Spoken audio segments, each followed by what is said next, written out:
বসে বসে না কয়েকটা শর্ট বানাচ্ছিলাম। এই সময় অন্যদিন কাজ থাকে, কিন্তু আজকে মানে ভিডিও এডিট করা এসব থাকে, তো আজকে এসবের কাজ নেই। আমি ভাবলাম না শর্টটা বানিয়ে রাখি, ওটাও তো একটা কাজের মধ্যে পড়ে, তাই বেশ কয়েকটা বানিয়ে রাখলাম, পরে পরে দেবো আর কি। এই কারণে এখানে বসে বসে বানাচ্ছিলাম এতক্ষণ ধরে। আর ভাল লাগছে না গো, অনেক দিন হয়ে গেছে, আর ভাল লাগছে না, পারই হচ্ছে না দিনগুলো। রুদ্র থাকলে কি বলতো, সবাই মিলে বেশ হই হুল্লোড় করতে গিয়ে ওর জন্য অপেক্ষা করি, এভাবে কেটে যায়। রান্না বান্না থাকে তো সব মিলিয়ে না কেটে যায়। আমার না আমি না কাজ ছাড়া থাকতে পারি না, আমার ভালো লাগে না বসে বসে। বসলেই সব হাজার রকমের চিন্তা মাথায় আসে, ওই জন্য আমার কাজ করলে আমি ঠিক থাকি। তো এখন কাজটা কম কম, কাজ কম বলতে রান্নাটাই কম আর কি, ওটাই কম। আর বেশি হয়েই গেল। আর আজকে দিনটা কালকে তো পুরোটাই জার্নি করে যাবে, কারণ আমাদের এখানে 5টা মানে ওদের ওখানে মানে চীনে আর কি 2.5 মানে 2.5 ঘন্টার ডিস্টেন্স আর কি, মানে 2.5 ঘন্টা ডিস্টেন্স বলছি, 2.5 ঘন্টার টাইমের আর কি ব্যাপারটা, ডিস্টেন্স আর কি টাইমের। তো 2:30টার সময় উঠে যাবে ফ্লাইটে, সারা রাত মানে মোটামুটি পুরো জার্নিতে যাবে, বৃহস্পতিবার সকালে এখানে পৌঁছে যাবে। ভাবলাম ভালো লাগছে, মনে হচ্ছে বৃহস্পতিবারটা কবে আসবার, ভালো লাগছে না। ওই দিক থেকে উনিও আর কি বলছেন আর ভালো লাগছে না, আর পারছি না তোমাদেরকে ছেড়ে থাকতে। সত্যিই তাই গো, 3জনে মিলে সবসময় মানে 3জনে থেকে থেকে এরকম অভ্যেস হয়ে গেছে, আর ভালো লাগে না। আর বেটুর কথা তো কি বলবো, দিন রাতে বলছে বাবা কবে আসবো, আমি 2 দিন বাকি 3 দিন বাকি এরকম করে রেখেছি এই আর কি। কালকে সেদিন বেটু বলছে যে কবে বলবে মামাম যে আর পরের দিনই চলে আসবে বাবা, এটা কবে বলবে, যেদিন এদিন সবে মাত্র 2 দিন না 3 দিন হয়েছে। তাই আমি বলছি দাঁড়া দেখবি, দেখতে দেখতে ঠিক একদিন চলে আসবে, যেদিন বলবো বাবা কালকে আসবে, যেমন আজকে রাতটা পেরিয়ে গেলে কালকেটা বলতে পারবো। এই আর কি, মাথার মধ্যে একটু টেনশনও রয়েছে, কারণ বেটুর আবার মানে পরীক্ষাটা না আছে। ও মানে পরীক্ষা কদিন না খুব মানে কেমন যেন আমার একটা টেনশন হয়, যদিও ক্লাস 1-এ পরে বলছি তাতেই এত টেনশন হচ্ছে, তাহলে পরবর্তীকালে আবার যে কী হবে। রুদ্রও বলেছে পরে তো যে তুমি কী করবে, সত্যি আমি নিজেও জানি না পরে আমি কী করবো, এত আমার টেনশন হয়ে যায়। নিজের হাতে করে আসলে পড়াচ্ছি তো, ওই জন্য ভালো করলে আমার খুব আনন্দ হয়, খুব ভালো হয়, ভালো লাগে আর কি। দেখা যাবে যা করবে ঘটে, ক্লাস 1-এ পড়ে।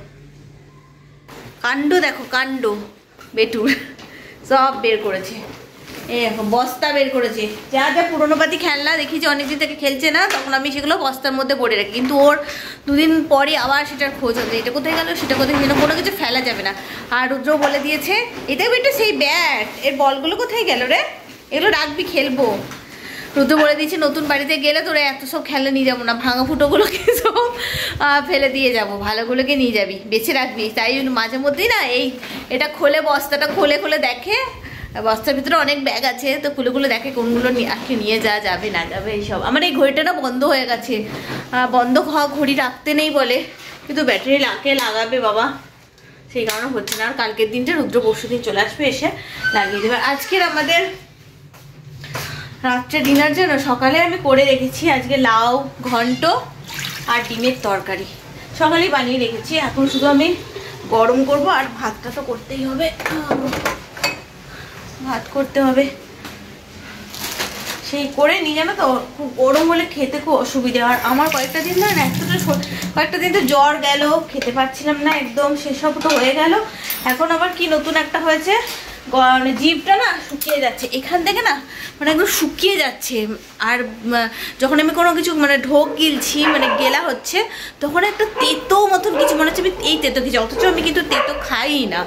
চা খাওয়ার পরেও যখন ঢোক গেছি মনে হচ্ছে তেতো কিছু মানে এরকম একটা হচ্ছে। আর জিভটা না শুকিয়ে যাচ্ছে, মনে হচ্ছে ভেতর থেকে কেউ টানছে, এরকম একটা হচ্ছে। পরশুদিন রাত্রি থেকে হঠাৎ এরকমটা হলো, তো বাপিকে বলছিলাম, তো বাপি বলছে তো জল খাচ্ছিস কম, হয়তো জলের অভাব, তো কাল থেকে ওই জন্য কাল থেকে না মনে করে একটু বেশি বেশি করে জল খাচ্ছি। তো আজকে দেখছি একটু কম, তবু এই পাশগুলো সব যেন কেমন আমাকে না মনে হচ্ছে এরকমভাবে কেউ টানছে নিচে দিয়ে, এরকম একটা ব্যাপার হচ্ছে। শরীরটা খুব একটা ভালো নেই আমার, কি হঠাৎ করে হলো কি জানি, জ্বরটার হওয়ার পর থেকেই এরকম হয়ে গেল, কি জানি জল কম হতে পারে, গ্রীষ্মকাল পড়ছে তো আস্তে আস্তে, এমনিতেই আমি জলটা তো কমই খাই।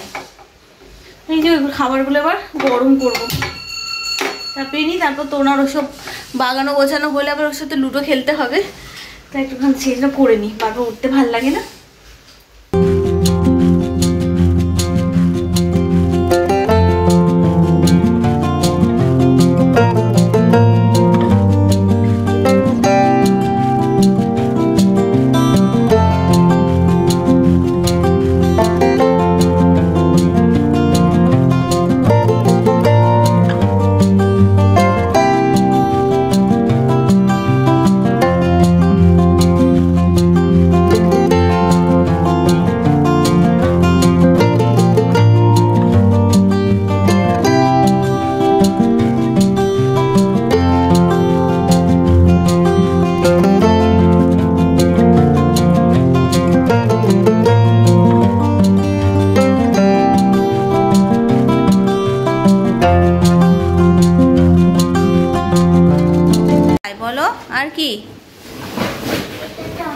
আর কি চাই? ও ওই ব্লগগুলো খুঁজছো? ওটা ঢেলে দাও পুরোটা, নাহলে ওইভাবে খুঁজে পাবে না তো। আরে ধুলোর মধ্যে গোটা গায়ে ধুলো মাখছে। ইস, এই দেখো কি সব ওরে বাস রে, দেখো কি সব বেরোচ্ছে।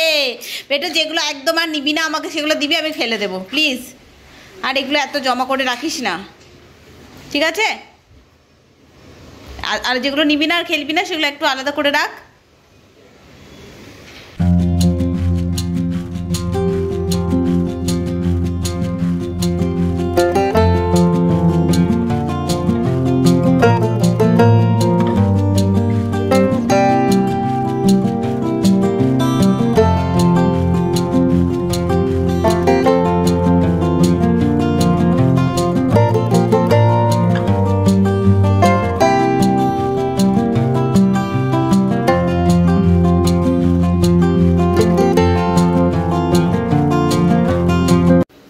খাওয়া দাওয়া কমপ্লিট, বেটু আমি খেয়ে নিলাম, এবার শুয়ে পড়ো। শরীর যেন আর দিচ্ছে না, আমার সকাল সকাল উঠতে হবে। এটা প্লিজ আমি তুমি তো সিরিয়ালটা দেখো, তারপর আমি গাড়ি নিয়ে বোরিং লাগে খেলতে। আচ্ছা আচ্ছা, তাই জন্য আমি লুডোটা নিয়ে যাবো। আচ্ছা, আজকে সন্ধ্যা থেকে লুডো খেলা হয়নি তো, ওই যে ওইসব বস্তা নিয়ে বসছিল, ওই জন্য এখনো লুডো খেলবে বলছে। ঠিক আছে, একটু খেলুক। আমি এই বেটু চপ্পল, আমি একটুখানি ফোনে দেখি। আমি এখন ফোনে সন্ধ্যে 6টাতে একটা সিরিয়াল হয় না, ওটা আমি দেখতে পাই না, বেটুকে পড়াই বললে তো সেটা একটু ফোনে দেখবো। তাও নেট তো চলছেই না, যদি চলে তাহলে দেখবো, নাহলে দেখবো না, এই আর কি ব্যাপার। আমার কোনো কিছু নেশা নেই, ইচ্ছে হলে হবে নাহলে না হবে। হ্যাঁ বাবা চলো। ওটাও এরকম করছিল, যাচ্ছে না। চলো দাঁড়ান, কথা বলছে আন্টিদের সাথে কথা বলে। চলো আজকের মধ্যে ভিডিওটা এখানে শেষ করছি। খুব তাড়াতাড়ি নতুন ভিডিওর সঙ্গে নিয়ে চলে আসবো প্রিয় মা। ততক্ষণে যেন সকলে সুস্থ থেকো, ভালো থাকো।